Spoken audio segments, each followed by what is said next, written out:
Hey y'all, it's Brooke with Mrs. Cog Hill, and I'm in the shop today. I say it's more like we. Dee Dee is here with me, and I'm not putting tires and brakes on Esso, so just scratch that off. The door just flew open.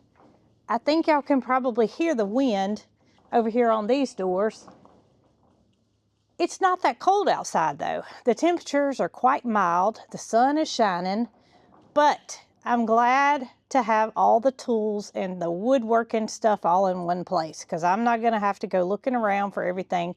All the tools have been relocated. So whether I can find them or not, that's another question. But I do have a project in mind and I wanna get that taken care of today.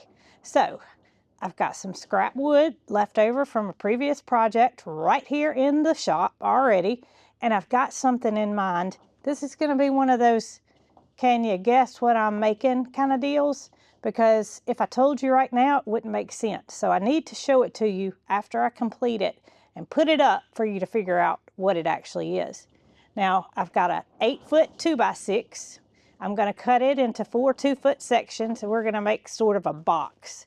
And that'll kind of give you an idea of what's being made, but you're still not going to know what it's for. So follow me along, and hopefully this will get interesting. Well, look who just arrived. He's taking care of another project, and I told him that, well, he offered to help, and this is just something I can do myself. So we're going to get 2 things done at one time. You may see him in the background taking care of some other things, but that's how we work. We kind of tag team. And we're not tag teaming, but we're separately doing things. Killing 2 birds. I ain't killing 2 birds at once. Well, we're working efficiently.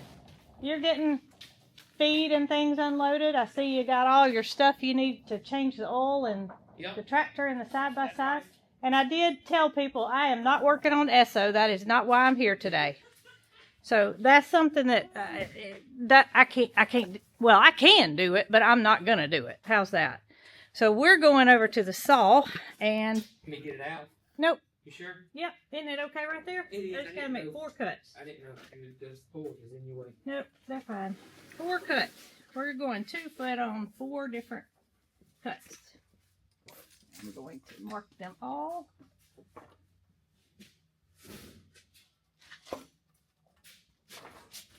Loud noise. Hey.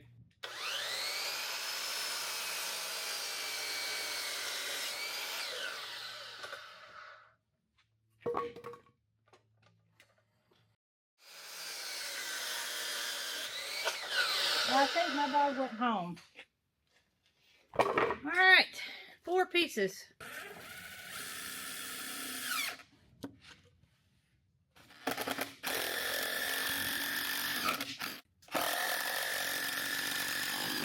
So I've got a good simple square built here, and I want something to be able to screw into a post. So I'm going to put another 2x6 down the middle for support, and that way I can screw it into a post. So I've got it marked where I need to cut it, and we're about to get that taken care of as well. And this was my intention, was to put the brace down the center so that way I would have something to screw it to when I do set it on the pole. Any ideas? Any ideas? I must say that I am kind of copying an idea that I had never thought about before, and after I saw it I said, oh my goodness, that makes perfect sense. So you're gonna see in the end exactly why I mean this could be very beneficial.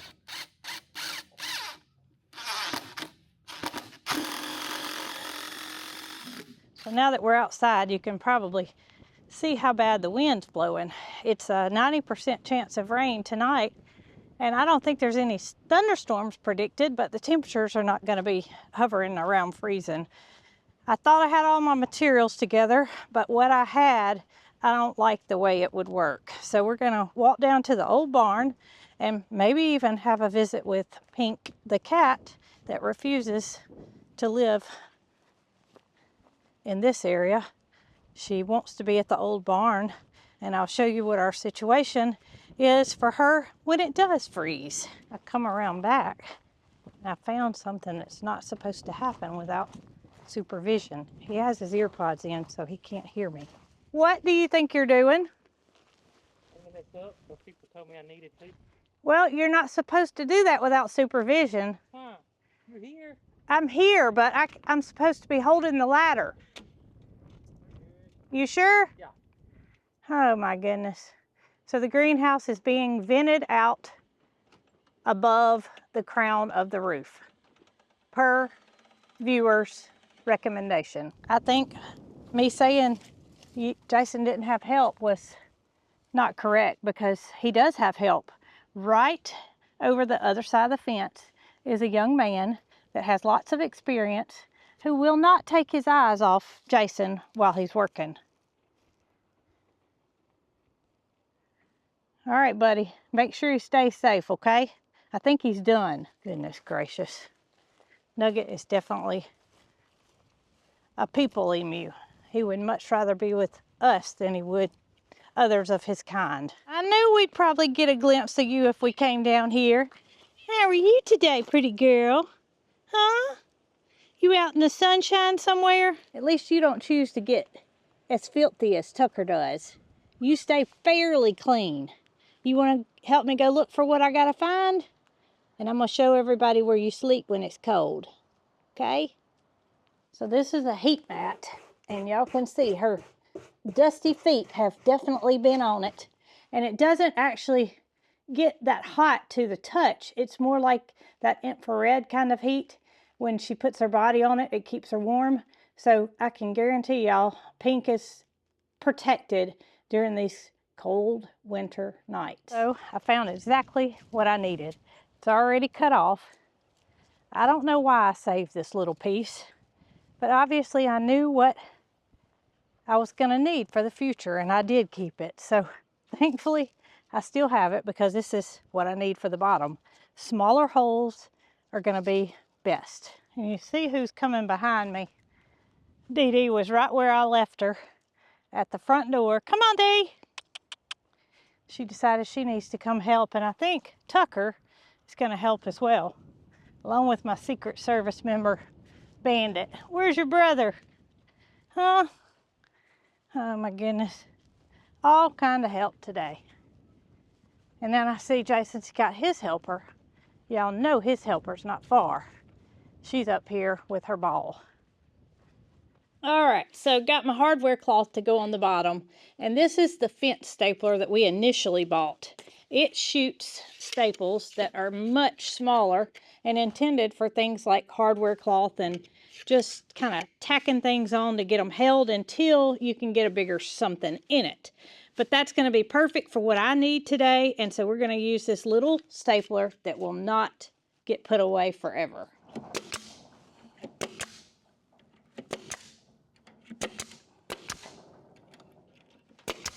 Boy, oh boy, now it really looks crazy. So a box with some fencing around it and some hardware cloth on the bottom. I don't want it to be this tall. I think, and I don't want the sharp edges to be on the top. So what I'm going to do is cut this horse fencing, this little piece that was left over from when we did our fencing, off at about probably right there. And then I'm going to turn it upside down so the sharp edges are on the bottom, which won't be exposed to anything. So right here, going to use bolt cutters, which should make it very easy to cut off. I could use a cutoff wheel, but I just don't want to do that today. So here we go. We'll see how easy this is. All right, about right here. And I got a lot of cuts to make. I just want to make sure. Oh yeah, that's very easy. Very easy. And we'll flip it upside down once all these are cut, and the sharp edges will be at the bottom.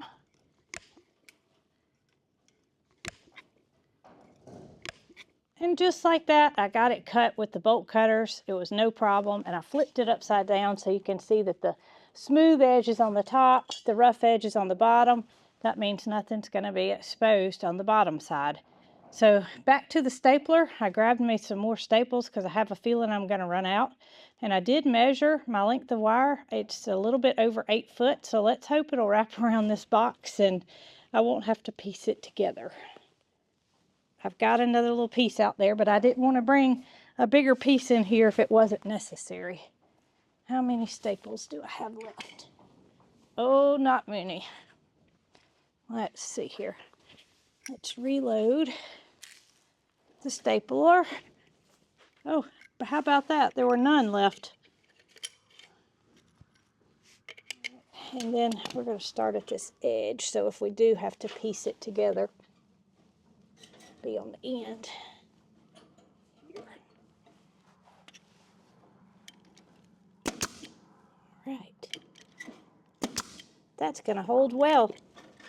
Being a high gauge wire, it's going to allow it to stay in place and not flop around like a other kind of fencing would. And that's what I wanted.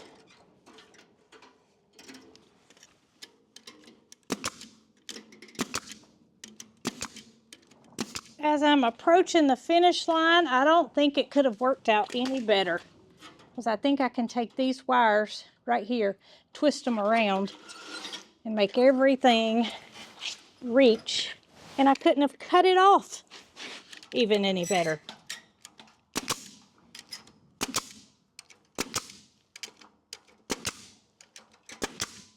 Perfect. Look at there. Wow. I ended up with a problem, and that is that it's too heavy for me to carry where I need to take it. And Dee Dee, she got to ride. If you'll wait just a minute, Dee Dee, I'll be right back. Don't leave, okay? Nope, stay right there. All right. So maybe this gives you a better idea about where this is going and what its purpose is. Well, here we are, and here the basket is. This is going to be a basket to hold materials for the purple martins because they can get a jump start on building their nest if they have materials close by. Now, I join these purple martin groups, and I'm not going to get as serious as most of these people are about birds or attracting these purple martin birds, but I want to give them an opportunity to do the best they can with me helping them. And I think that having half pine straw, half oak leaves in this, as well as filling the gourds that I already have with a handful of straw, if they don't want it, they can kick it out. They can have all they need right here. And I've seen people say that in 2 or 3 days, their basket's emptied. So that is the purpose for building this. You can see it was very simple.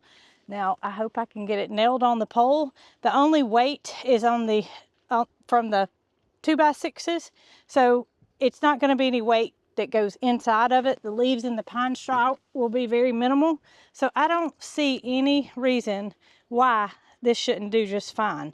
If it does need extra support, we'll come off the pole with a couple of 2x4s and make some braces. I just don't think it's going to have a problem. I can get a screw in here. I've got it about center. I did turn the basket direction around, so you'll see what I'm talking about. Got another screw in my pocket. Yes, that is very sturdy. Much more so than what I expected. So we're not going to have any problem. Not going to need any bracing.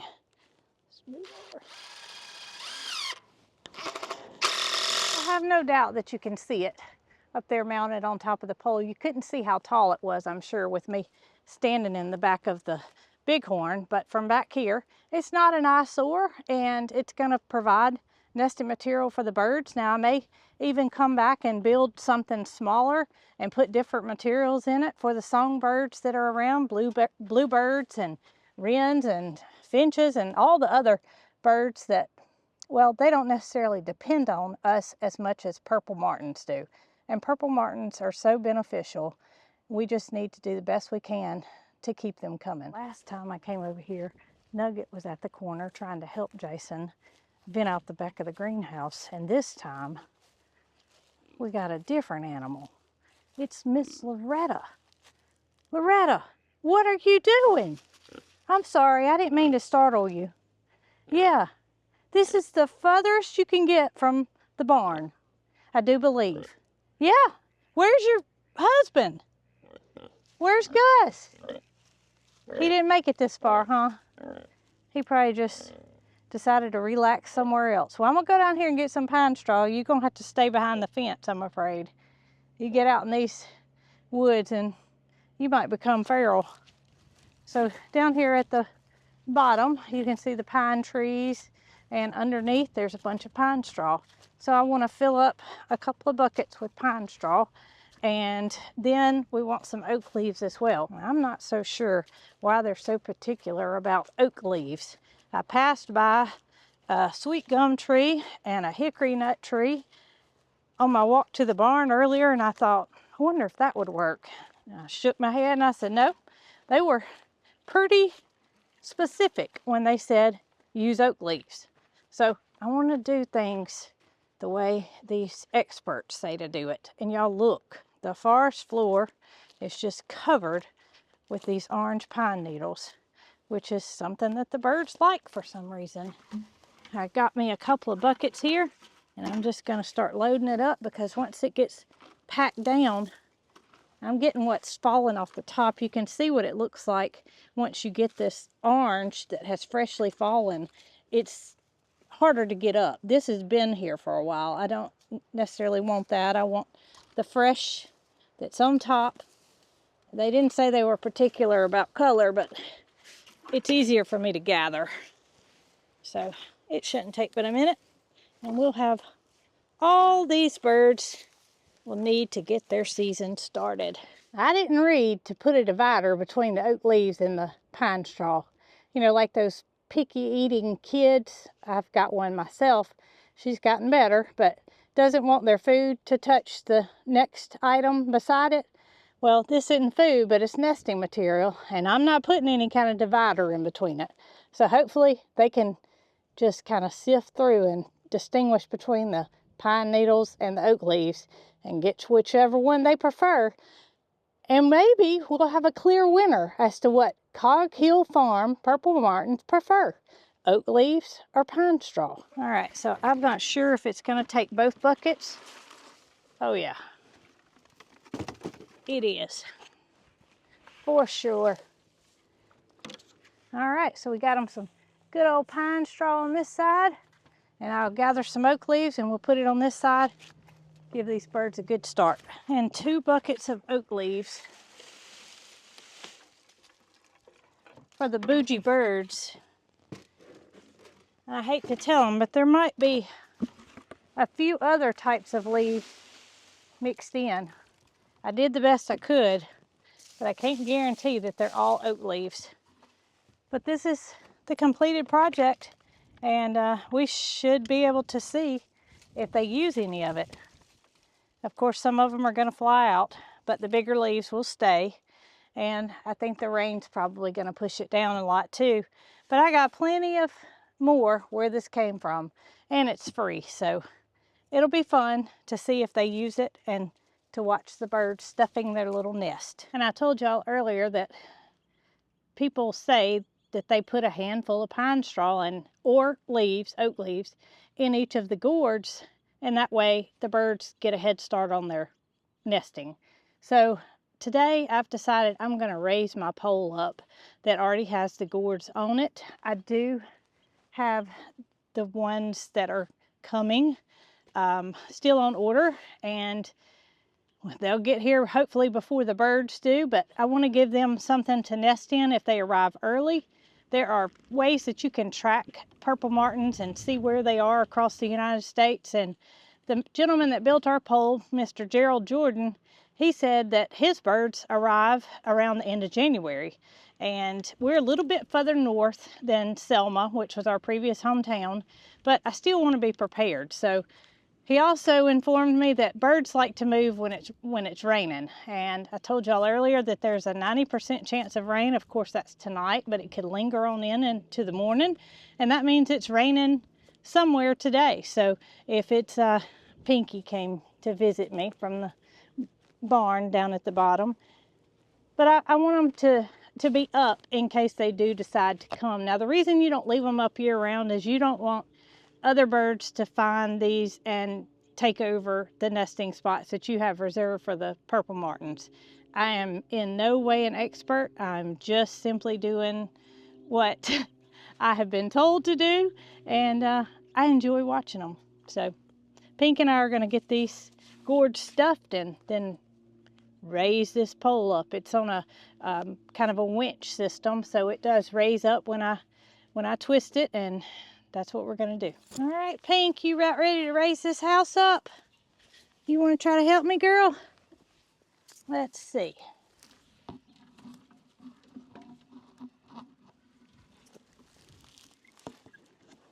There we go. I don't know why, but I can't get past the guard here.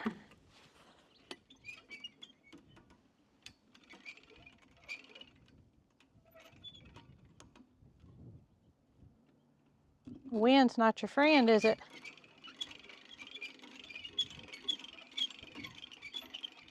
Y'all's houses are here. Almost. Keep going. How about 6 foot? That ain't messing up your trifectas, is it? Okay.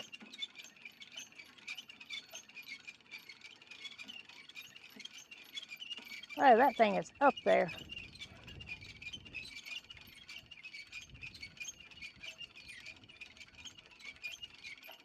All right. That it? Yep, that's it. Thank you very much. You see what I made? I saw it. Looks great. Looks like an eagle nest. If you were a bird, would you use it? If I was an eagle, I'd land in it. Oh, goodness. We don't want to attract eagles. I mean, I like them and all, but probably not right here. No, that's perfect. One thing's for sure. If they had babies in there today, they'd be rocking them to sleep because that wind is something else. And you can see, as high up as they are, they're just a rocking. Well, I appreciate Jason's help because I just could not get that pole to go up. It required more than 2 hands. So we got it up, and maybe, just maybe, we'll have some birds soon. I might just go live if we do because I'm so excited to see them come this year, knowing that those families that came last year, their offspring is going to come here, and it should be a larger number than what we had last year. Now, I parked my bighorn over here so I wouldn't have to drive through the gate, and this is where the beehives are. So as I walked by, I couldn't help but notice the bees going in and out because the temperature's up around approaching 60, 57, something like that, and the bees are fairly active. And what I was hoping to catch on the camera is a bee with some of that red pollen on her legs. It's from that hen bit that I told y'all was blooming so readily all over our property. And I can see some pollen, but I haven't seen anything red yet. It is the coolest thing ever.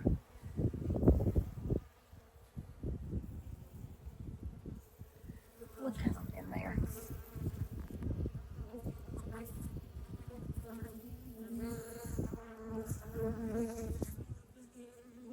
See the pollen on its legs? Isn't that just amazing?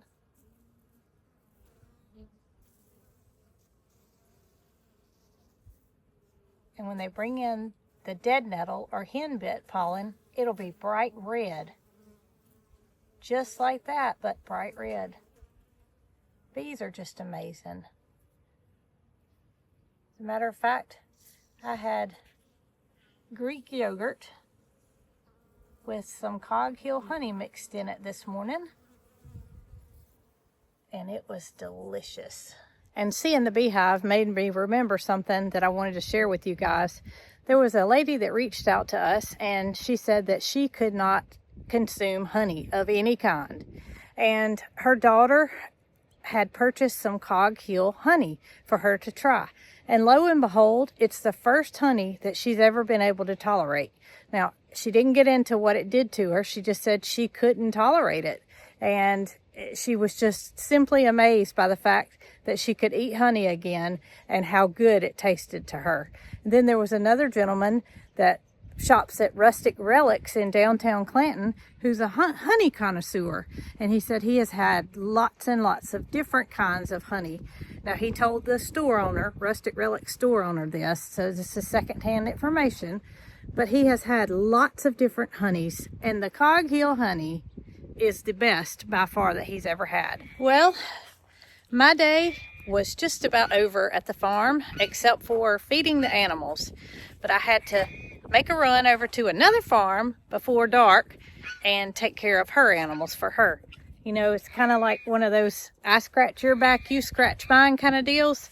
And that's the case. So guess where I am? Here's a hint. This girl right here used to live at Cog Hill Farm. And she is the sister to Mr. Nugget. So she had to be relocated to live with Catherine. And I promise y'all, she likes Catherine better than she likes me.